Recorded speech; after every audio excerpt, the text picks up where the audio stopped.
Voilà, bonjour à tous. Donc ce matin, suite de notre série sur les Corinthiens. Voilà, donc nous sommes arrivés au chapitre 4 de l'Épître aux Corinthiens.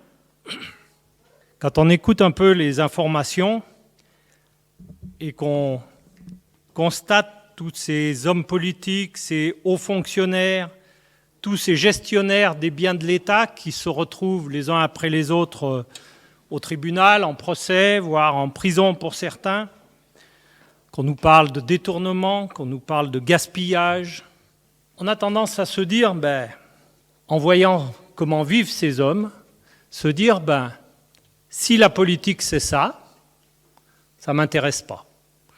Je ne veux pas en entendre parler, je ne veux rien avoir à faire avec ça.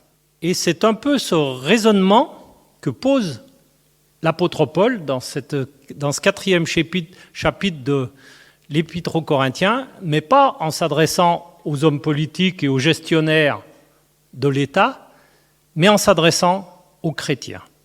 Et donc je vous invite à lire d'abord cet épître. Donc chapitre 4, les 14 premiers versets. Ainsi donc, qu'on nous considère comme des serviteurs de Christ et des dispensateurs des mystères de Dieu. Du reste, ce qu'on demande des dispensateurs, c'est qu'ils soient trouvés fidèles. Pour ma part, il m'importe très peu d'être jugé par vous ou par un tribunal humain. Bien plus, je ne me juge pas non plus moi-même. Ma conscience, il est vrai, ne me reproche rien. Mais ce n'est pas pour autant que je peux être considéré comme juste. Celui qui me juge, c'est le Seigneur. C'est pourquoi ne portez aucun jugement avant le moment fixé, avant le retour du Seigneur, car lui mettra en lumière ce qui est caché dans les ténèbres, et il dévoilera les intentions des cœurs. Chacun recevra alors de Dieu la louange qui lui revient. Frères et sœurs, disent les nouvelles versions, c'est à cause de vous que j'ai appliqué ces images à Apollos et à moi-même, afin que vous appreniez par notre exemple à ne pas aller au-delà de ce qui est écrit, et que personne ne s'enfle d'orgueil en prenant parti pour l'un ou pour l'autre. En effet, qui est celui qui te distingue ? Qu'as-tu que tu n'aies reçu ? Et si tu l'as reçu, pourquoi faire le fier comme si tu ne l'avais pas reçu ? Déjà vous êtes rassasiés, déjà vous êtes riches, vous avez commencé à régner sans nous. Si seulement vous pouviez régner en effet, pour que nous aussi nous puissions régner avec vous.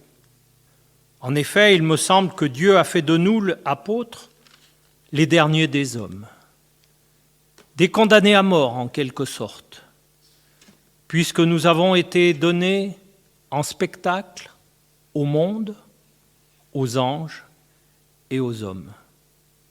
Nous sommes fous à cause de Christ, mais vous êtes sages en Christ. Nous sommes faibles, et vous êtes forts. Vous êtes honorés, et nous sommes méprisés. Jusqu'à cette heure, nous souffrons de la faim, de la soif, du dénuement. Nous sommes maltraités, errants. Nous nous fatiguons à travailler de nos propres mains. Injuriés, nous bénissons. Persécutés, nous supportons. Calomniés, nous répondons avec bonté. Nous sommes devenus comme les balayures du monde, le rebut de tous, jusqu'à maintenant. Ce n'est pas pour vous faire honte que j'écris cela, mais je vous avertis, comme des enfants bien-aimés. 3 réflexions pour moi ce matin. Le plan est déjà passé. Le métier du croyant, être un dispensateur. Un piège souligné pour le croyant, aller au-delà de ce qui est écrit. Et enfin, la position du croyant, faire partie des balayures du monde.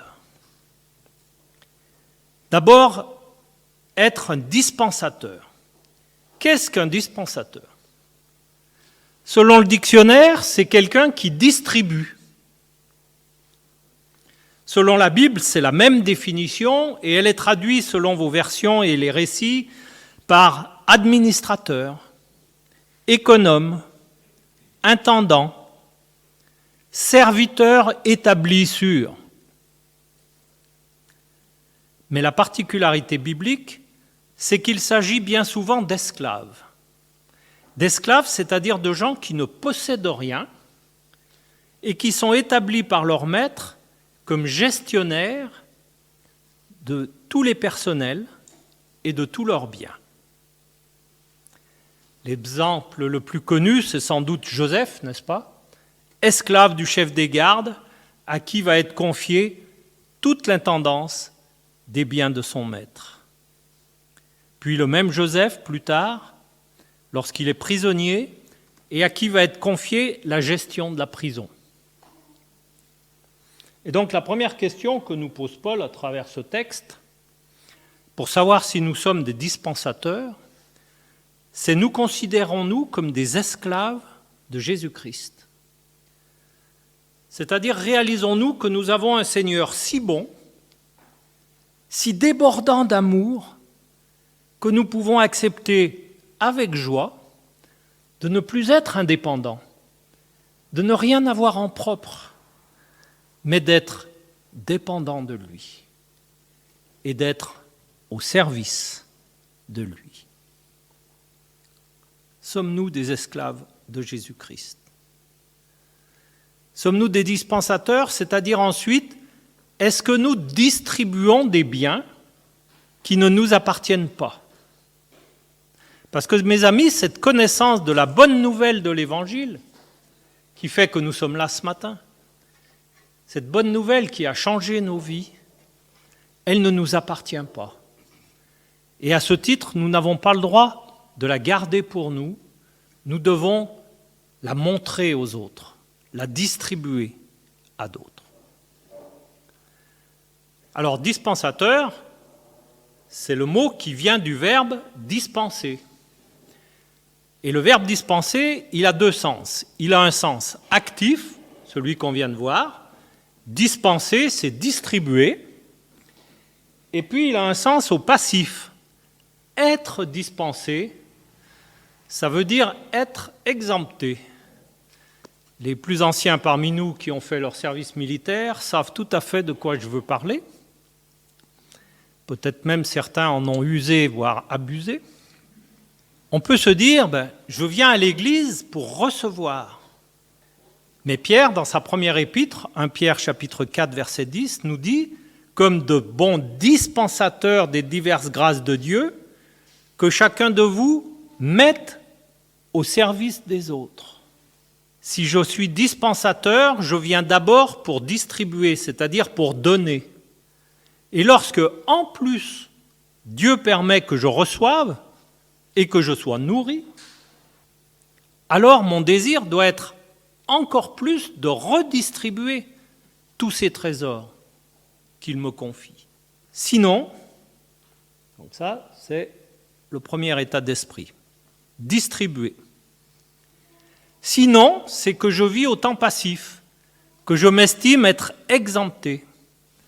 Je reçois, je me gave, je me crois propriétaire des biens dont je ne reçois que la gestion. Et je tourne en rond dans le bocal de ma vie ou dans le bocal de l'Église. Et ça vous fait certainement penser à une parabole du Seigneur quand il dresse le portrait de deux serviteurs, un dispensateur et un goinfre. Je vous la lis, c'est dans Luc, chapitre 12, Luc 12, verset 42. Le Seigneur dit, « Quel est donc l'intendant, donc le dispensateur, fidèle et prudent, que le maître établira responsable de ses employés pour leur donner la nourriture au moment voulu?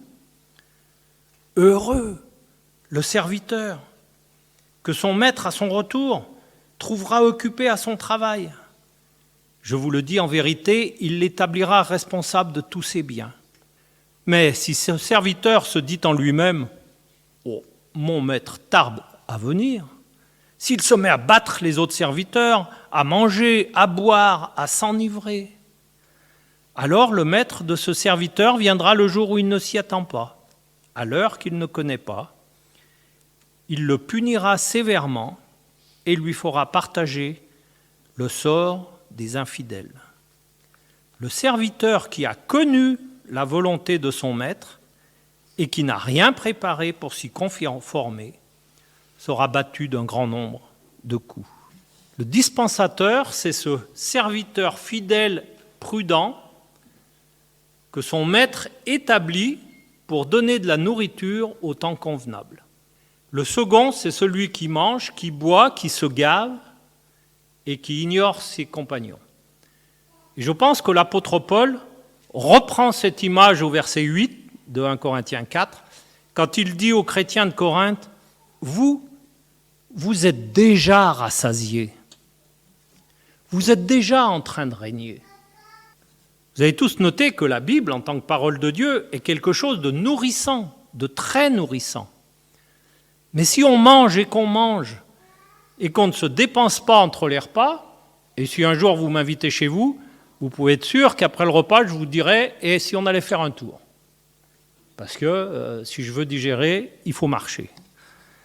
Si je mange et que je ne dépense pas, que je ne distribue pas, que je ne dépense pas d'une façon ou d'une autre, je vais arriver au repas suivant, je suis déjà rassasié et je n'ai plus d'appétit.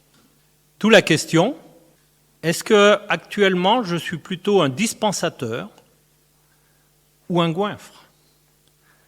Est-ce que je redistribue les richesses spirituelles que j'ai reçues? À qui et comment? Je laisse un temps de silence pour que chacun puisse répondre pour lui-même.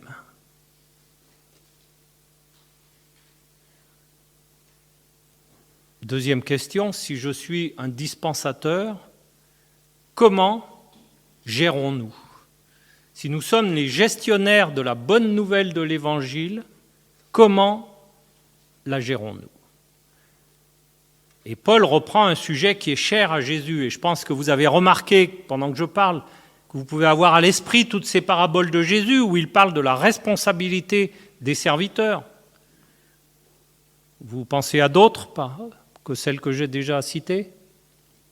Je crois qu'on l'a vu la semaine dernière ou il y a 15 jours, la parabole de ceux qui font fructifier leurs capitaux et de celui qui l'enterre. Ceux qui nourrissent et les goinfres, on vient de le voir. On peut encore penser à la parabole de l'économe infidèle. Justement, on peut en parler de cette parabole de l'économe infidèle. Mais d'abord, je veux relire le verset 3 et 4 de 1 Corinthiens 4, de notre texte de ce matin. Les versets 3 et 4. « Pour ma part, il m'importe très peu d'être jugé par vous ou par un tribunal humain. Bien plus, je ne me juge pas non plus moi-même. Ma conscience, il est vrai, ne me reproche rien. Mais ce n'est pas pour autant que je peux être considéré comme juste. Celui qui me juge, c'est le Seigneur. » Paul dit en fait, je ne me sens coupable de rien, mais ce n'est pas pour cela que je suis justifié. En quelque sorte, il dit, je ne me rappelle pas avoir été infidèle dans ma gestion. Mais ce n'est pas pour autant que je suis un administrateur parfaitement fidèle. J'ai pu me tromper. J'ai pu mal gérer. Je remarque déjà l'humilité chez ce grand apôtre. Et c'est vrai que je suis loin d'avoir tout compris dans la parabole où le Seigneur parle d'un économe infidèle, vous savez, qui finalement s'en sort bien, parce qu'avec des richesses injustes, il va aller se faire des amis. Et finalement, il va être profitable à son maître. Je n'ai pas tout compris. Mais si en suivant l'exemple de l'apôtre Paul, j'accepte l'éventualité d'avoir été moi-même, parfois, un serviteur infidèle, alors cette parabole est moins choquante. Et au contraire, elle me laisse un espoir. Mon Seigneur est bon. Mon Seigneur est capable de transformer le mal en bien. Mon Seigneur peut permettre, au bout du compte, que malgré mes imperfections, malgré mes erreurs de gestion, d'autres puissent bénéficier de ces bénédictions abondantes. Alors oui, je vous encourage, je nous encourage, comme Paul, soyons de bons administrateurs. Et si nous avons failli dans notre gestion, on peut se ressaisir, parce que le Seigneur est bon et qu'il veut encore et malgré tout nous utiliser pour distribuer sa parole dans ce monde qui en a tant besoin. Et là, je ne fais pas de la pub pour que vous commandiez les calendriers pour l'an prochain, pour que vous puissiez en distribuer, mais ça peut se faire. Lorsque nous sommes des gestionnaires, conscients malgré tout de notre incompétence, nous avons un piège fondamental à éviter, c'est mon deuxième point, piège fondamental que Paul souligne dans les versets 6 à 8. « Frères, c'est à cause de vous que j'ai appliqué ces images à Apollos et à moi-même, afin que vous appreniez par notre exemple à ne pas aller au-delà de ce qui est écrit, et que personne ne s'enfle d'orgueil. » Qu'est-ce que cette phrase veut dire ? Ne pas aller au-delà de ce qui est écrit. J'ai pensé à deux explications possibles qui ne sont pas forcément contradictoires. Ce n'est pas l'une ou l'autre, ça peut être à mon avis les deux en même temps. Tout d'abord, Paul dit « afin que vous appreniez en nos personnes à ne pas aller au-delà de ce qui est écrit. » En tant que serviteur infidèle, en tant que modèle déformant, je peux inciter ceux qui me regardent vivre à faire dire à l'Écriture ce qu'elle ne dit pas. Comme dans l'introduction, le modèle de certains de nos hommes politiques ou gestionnaires qui nous font dire « oh si c'est ça la politique », et la politique c'est certainement pas ça, c'est certainement beaucoup mieux. Mais nous on dit « si c'est ça la politique, si c'est ce que je les vois vivre, ça ne m'intéresse pas ». Est-ce que de même ma façon de vivre, mon anti-témoignage, peut amener d'autres à penser « s'il vit comme ça, c'est que c'est biblique. Alors une Bible pareille, moi, ça ne m'intéresse pas. » D'où la question que ça me pose, est-ce que ma personne incite parfois le monde perdu à faire dire à l'Écriture ce qu'elle ne dit pas, en confondant mes laissés-aller avec ce qui serait une vérité biblique? Ou au contraire, comme Paul et Apollos, ma façon de vivre montre toute la vérité biblique et rien que la vérité biblique, sans aller au-delà. Première façon de comprendre, ne pas aller au-delà de ce qui est écrit. Ne pas faire penser aux autres que la Bible dirait des choses qu'elle ne dit pas parce que moi je la vis mal et que je la comprends mal. Ensuite, la deuxième explication possible, qui est plus pour nous cette fois, c'est quand nous étudions cette parole de Dieu, il peut nous arriver facilement d'aller au-delà du texte, au-delà de ce que dit le texte. J'ai mes lunettes, et avec mes lunettes, quand je lis le texte, je pense au-delà du texte. Je pense plus que le texte. On peut comprendre le texte en fonction d'une doctrine que nous avons apprise. Et plus nous avons fait d'études, et plus nous courons ce risque. Il vaut mieux aborder le texte avec un esprit vierge et en déduire une doctrine. Et ce n'est pas évident, en particulier pour les chrétiens qui ont déjà de l'ancienneté dans la vie chrétienne, qui ont déjà lu leur Bible 10 fois ou 20 fois, revenir sur un texte, même sur des paraboles, en se disant « je ne sais rien de ce texte et je découvre ce qu'il veut me dire », j'avoue que ce n'est pas facile. On a vite tendance, en plus quand on a prêché ou enseigné sur ces textes, on a vite tendance à coller l'enseignement déjà reçu sur ce texte, au lieu de se dire « mais le texte, lui, qu'est-ce qu'il dit ?» Je prends un exemple. Pourquoi êtes-vous sûr que Jésus revient ? Pourquoi êtes-vous sûr que vous ferez partie des noces de l'agneau ? Si c'est parce que c'est la doctrine officielle de notre Église, vous allez au-delà de ce qui est écrit. Si c'est parce que c'est écrit dans les commentaires de la Bible Scofield ou une autre, comme la mienne, vous allez au-delà de ce qui est écrit. Si c'est parce que des frères, comme Yann ou Jacques ou d'autres, ont écrit des best-sellers remarquables sur le sujet, vous allez au-delà de ce qui est écrit.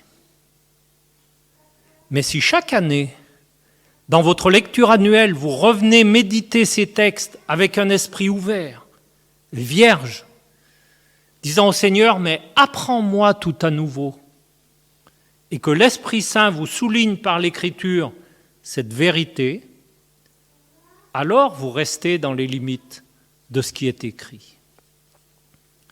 Mes amis, soyons prêts à remettre en cause nos conceptions, nos doctrines, nos connaissances.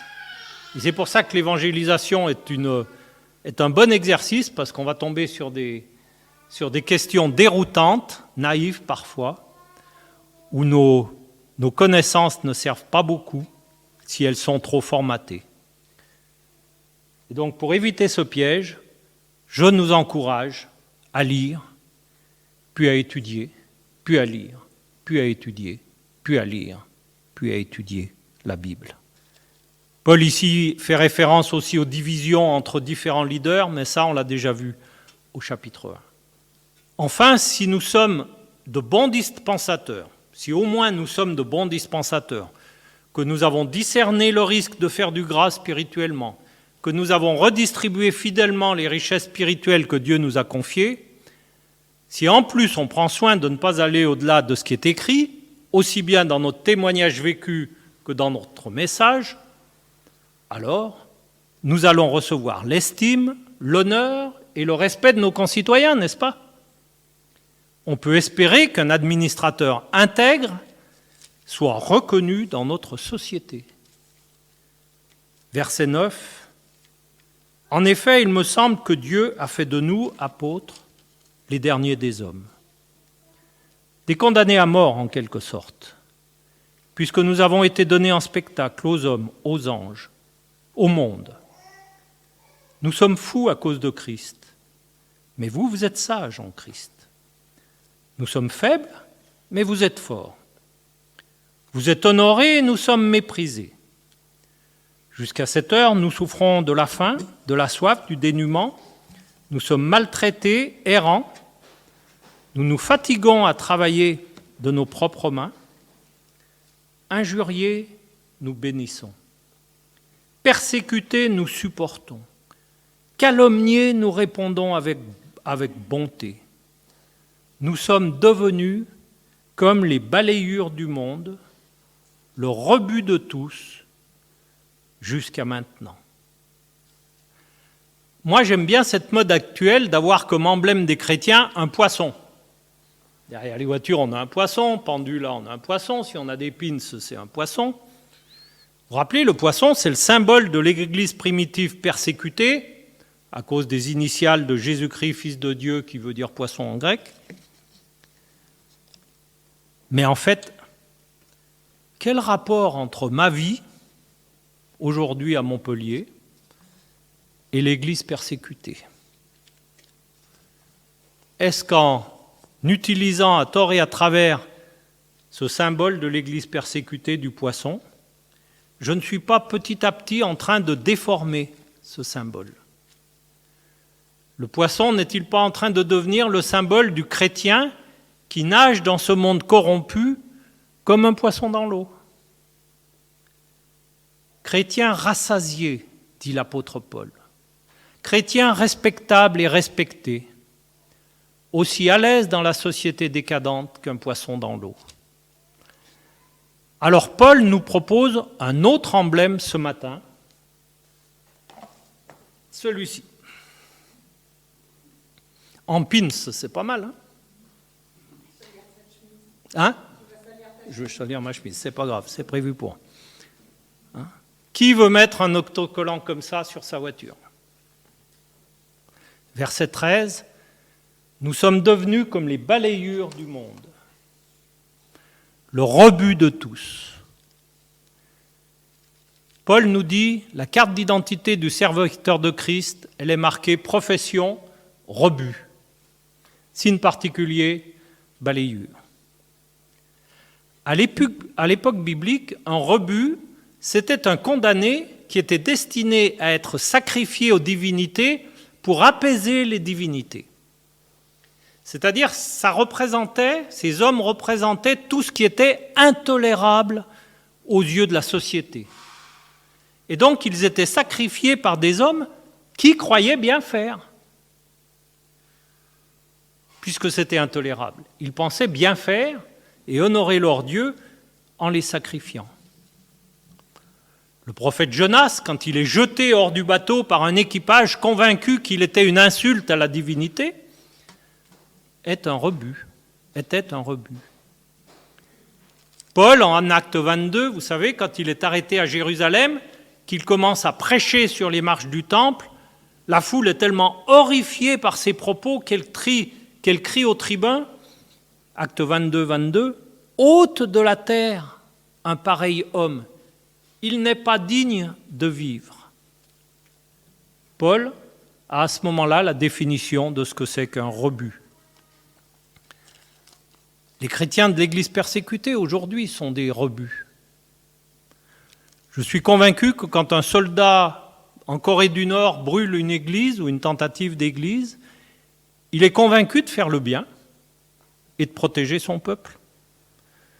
Quand un médecin musulman soudanais refuse de distribuer des médicaments ou des vivres aux chrétiens de son pays, il est convaincu, de bonne foi, de servir sa société. Les chrétiens persécutés sont des rebuts. Alors bien sûr, nous, à Montpellier, on ne va pas rechercher la persécution, ça n'aurait pas de sens. On nous dit jamais, l'Écriture ne nous dit jamais de la rechercher. Mais on peut se poser la question de savoir si notre hardiesse à témoigner de l'Évangile, à vivre de l'Évangile, est suffisante. Est-ce qu'elle nous amène à prendre le risque de devenir des rebuts, à être condamnés par un entourage qui croira bien faire? Moi, je suis surpris par cette nouvelle société, en particulier par les réseaux sociaux, où personne ne peut dire quoi que ce soit qui sort de la pensée ambiante sans recevoir immédiatement des menaces de mort et être traité de tous les noms et être lynché médiatiquement. C'est incroyable. Il y a des gens qui s'expriment, qui disent un truc et puis qui après disent « j'ai reçu 300 messages d'appel au meurtre, au viol, que c'est intolérable, on va me traîner au tribunal, on va agresser ma famille, etc. »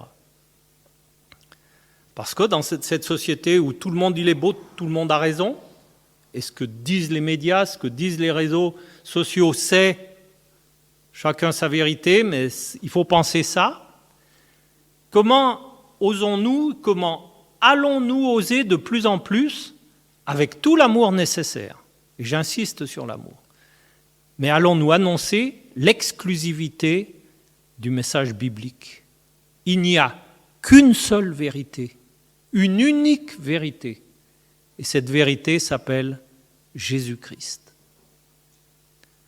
Ne nous étonnons pas de voir beaucoup de gens bien pensants trouver juste de châtier ces intolérants chrétiens. Les balayures du monde. Qu'est-ce qu'on jette aux balayures? Est-ce qu'on jette les choses neuves et reluisantes? Non. On met aux balayures les choses usagées qui ont trop servi. Et donc, pour savoir si je suis une balayure, je dois me poser la question, est-ce que j'ai trop servi? Trop témoigné? Est-ce que j'ai trop vécu l'Évangile, avec toutes les conséquences que ça a autour de moi? Ou est-ce que je suis encore trop reluisant, parce que trop inutilisé? Avons-nous chacun notre place dans la pelle? Le gros avantage d'une pelle à balayure, c'est qu'on peut y déposer toutes nos susceptibilités, nos frustrations, tous ces enfantillages qui bloquent notre croissance chrétienne. Et puis surtout, dans cette pelle, on va pouvoir retourner à nos fondamentaux. Si je reviens à l'introduction des Corinthiens, chapitre 1, versets 3 et verset 5, Paul parle aux chrétiens en leur disant, là où vous êtes, comme vous êtes, que la grâce et la paix vous soient données de la part de Dieu notre Père et du Seigneur Jésus-Christ. En effet, en lui, vous avez été comblés de toutes les richesses, en particulier en ce qui concerne la parole et la connaissance. Ainsi, il ne vous manque aucun don. Dieu est fidèle. Toutes ces promesses, tous ces qualificatifs tellement réconfortants, ça ne marche, je ne les vis, je ne les reçois que si je suis là où elles sont distribuées, c'est-à-dire dans l'appel. Métier du croyant, être un dispensateur, un administrateur, un distributeur. Piège à éviter, aller au-delà de ce qui est écrit. Position du croyant dans ce monde, être une balayure du monde. En conclusion, je vous rappelle qu'il ne faut jamais sortir un texte de son contexte. Et que si Paul se permet de nous reprendre, de nous secouer quand même, c'est pas facile comme texte à entendre. C'est après nous avoir rappelé dans les chapitres précédents tout l'amour, les bénédictions, les privilèges que nous possédons en Jésus-Christ. Je viens de vous en lire quelques-uns, chapitre 1, les versets 2 à 7. Nous rappeler que nous sommes sanctifiés en Jésus-Christ, que nous sommes saints par vocation, que nous sommes comblés de toutes les richesses qui concernent la parole et la connaissance, que nous avons une vocation, vous êtes saints par vocation. Et enfin, si je ne sors pas le texte de son contexte, j'ai ça avant le texte, et après le texte, j'ai ce verset 14. Ce n'est pas pour vous faire honte que j'écris ces choses, mais je vous avertis, comme mes enfants bien-aimés. Mes amis, la parole de Dieu, ce chapitre 4, veut être d'abord un encouragement pour nous. Un encouragement pour vivre une vie chrétienne à la hauteur des privilèges que nous avons reçus. Nous, les enfants bien-aimés du Père. Dieu a placé un tel capital en nous, il nous exhorte à le faire fructifier. Quel privilège que le nôtre et quelle responsabilité. Je vous invite à quelques instants de méditation.